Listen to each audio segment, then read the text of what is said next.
Subscribe करें हमारे channel को और बेल आइकन को क्लिक करना न भूलें ताकि आप देख सकें हमारे नए-नए videos.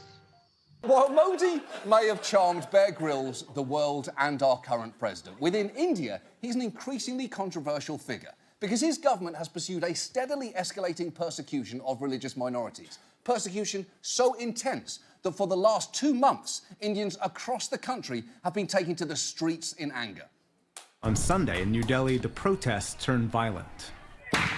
Police fired tear gas and clashed with students who accused officers of indiscriminate violence. At least 100 were injured.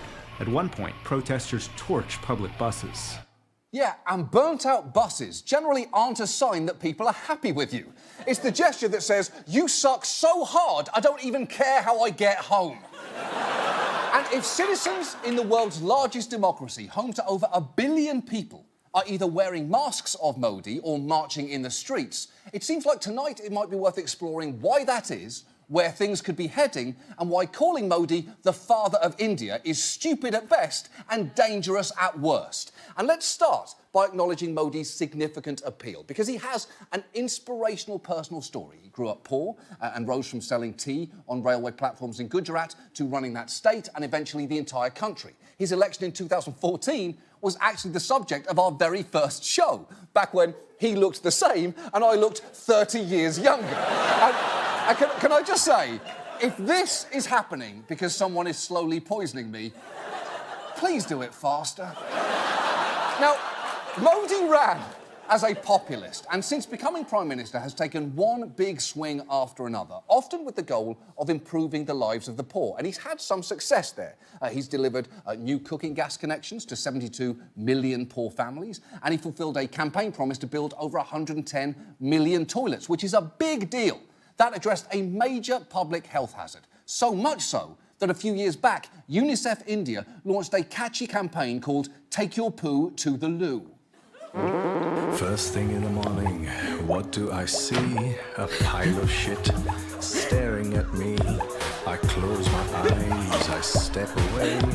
No matter where I go, there's no getting away. Let's take the poo to the loo. Let's take the poo to the loo. Yes, exactly. That is catchy. That is my new favourite song, and it will remain so until the inevitable Take Your Poo to the Old Town Road remix, and then that will be my favourite. But Modi has had some big swing and misses too, like during his first term when he decided to fight corruption and money laundering by abruptly cancelling some of the most commonly used banknotes in India with just 4 hours' notice, which went about as well as you might expect. Today, as banks opened for the first time since the surprise announcement, there was utter chaos. People lined up for hours to change their money. Some had to be turned away because the banks just ran out of cash. They are not giving us money. They keep telling me, come on Monday, come on Monday. I've been standing in the queue for 3 days now and I haven't gotten any money. Yeah, that's ridiculous and an entirely predictable consequence of announcing without any warning that 86% of Indian money was no longer money. Just think about what would happen here if Trump suddenly announced that as of midnight tonight, every $10 and $20 bill is worthless. It would be complete mayhem, and then, of course, Republicans would defend it, the Supreme Court would uphold it, and within 2 weeks people would be holding up signs denouncing money at Trump rallies, because that's the fucking world we seem to live in now. Modi's policy was a mess.